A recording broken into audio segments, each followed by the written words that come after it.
저희가 개발한 것은 블록체인을 활용한 택배 등기 시스템입니다. 목차는 다음과 같습니다. 1. 개발 목적 2. 개발 환경 3. 개요 4. 주요 기능 5. 영상 시연입니다. 저희 시스템의 개발 목적을 말씀드리겠습니다.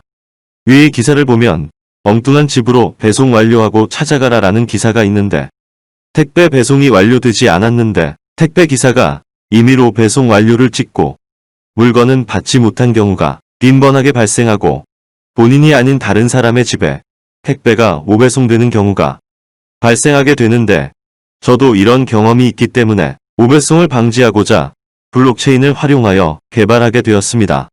택배 접수에 사용되는 모든 정보가 블록체인에 저장이 되고 택배 이동 시 경로도 블록체인에 저장되기 때문에 제3자가 블록체인에 기록된 내용을 임의로 변경할 수 없는 블록체인의 특성을 활용하여 고객에게 신뢰 있는 배송을 하기 위해 블록체인을 사용하였습니다. 두 번째 기사를 보면 택배 운송장 개인정보가 아직도 샌다는 기사가 있습니다. 택배를 배송하는 과정에서 우리가 물건을 받을 때는 보통 고객의 이름을 가리고 안심번호를 사용하여 개인정보를 택배사에서 보호하는 조치를 취하고 있습니다. 오른쪽 빨간 네모 박스를 보면 이름은 김민별, 연락처가 별별별로 가려져 있는 것을 볼 수 있습니다. 하지만 배송 시에는 우리가 모르는 배달표가 현재 존재하고 있습니다. 택배 기사님들이 고객에게 물건을 전달하는데 안심번호가 적혀 있어 배송에 어려움이 있습니다. 왼쪽에 보이시는 빨간 박스를 보면 받는 분 이름과 연락처가 그대로 나와 있는 것을 보실 수 있습니다. 보통 고객에게 물건을 배송하기 전 배달표를 떼어내고 전달해야 하지만 이것을 제대로 떼지 않고 물건을 전달하게 되고 이 배달표가 고객에게 전달되기 전까지는 그대로 붙어 있어 개인정보가 우리도 모르게 물류 허브나 여러 과정 속에 유출되고 있습니다. 따라서 이것을 방지하고자 QR코드를 사용했습니다. 저희 시스템의 개발 환경을 말씀드리겠습니다. 저희는 블록체인 중 이더리움을 사용하였고 저희가 실제 이더리움을 사용할 수 없기 때문에 메타마스크를 통하여 이더리움 테스트넷을 사용하였습니다. 그리고 웹 프론트엔드 프레임워크로 리액트를 사용하여 웹을 개발하였습니다. 저희 프로그램의 구조도를 설명드리겠습니다. 저희는 메타마스크를 통하여 이더리움 테스트넷을 사용하는데 테스트넷과 로컬 서버를 웹3, JS를 사용하여 연동을 하고 로그인 과정에서 데이터베이스로 MySQL을 사용하였습니다. 그리고 리액트와 로컬 서버를 엑시오즈를 사용하여 통신을 하는 구조로 이루어져 있습니다. 저희가 사용하는 이더리움에 대해 간단하게 설명드리겠습니다. 이더리움은 블록체인 기술을 기반으로 만들어진 분산 컴퓨팅 플랫폼으로 또한 이전에 나온 비트코인과는 달리 암호화폐의 기능만을 하는 것이 아닌 솔리디티 등의 언어를 이용하여 스마트 컨트랙트 기능을 수행할 수 있습니다. 블록체인이란 데이터를 블록에 저장하고 블록의 해시값으로 블록들을 연결하여 각 블록들의 변조를 막고 이 블록들을 여러 장치에 분산 저장하여 신뢰성과 안전성을 높인 데이터 변조 방지 기술이라고 할 수 있습니다.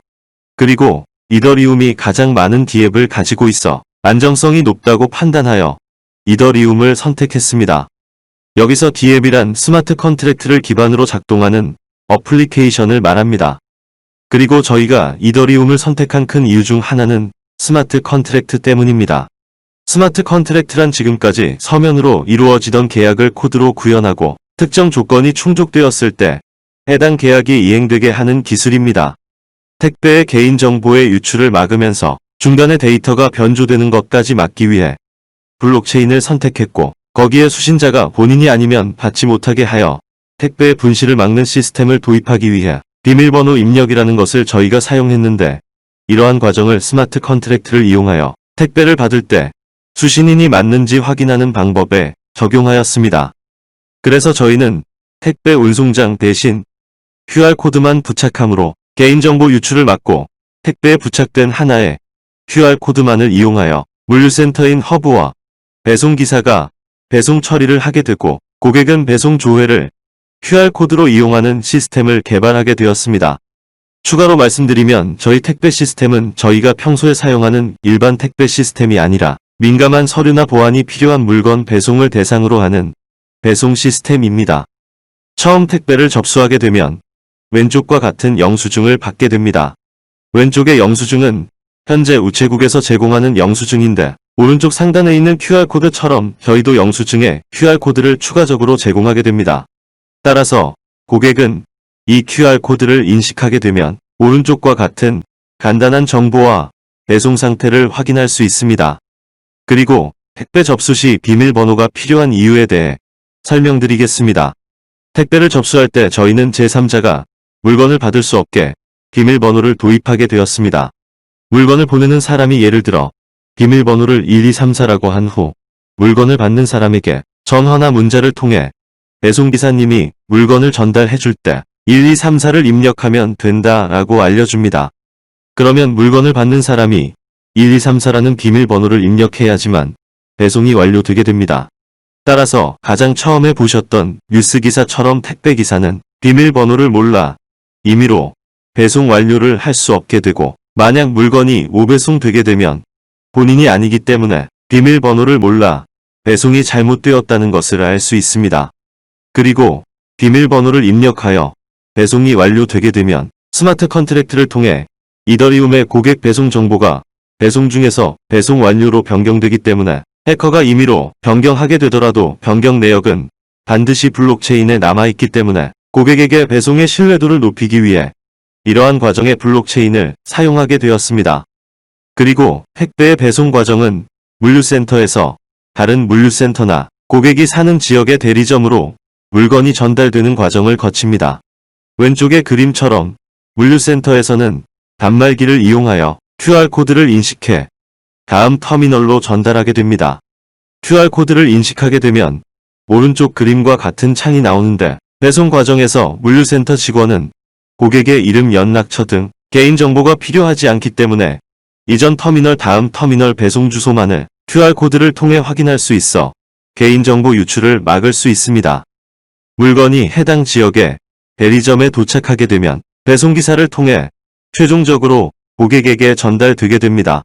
배송기사는 받는 분의 이름, 연락처, 주소 그리고 상품 정보를 필요로 하기 때문에 QR코드를 인식하게 되면 이러한 정보가 출력되게 됩니다.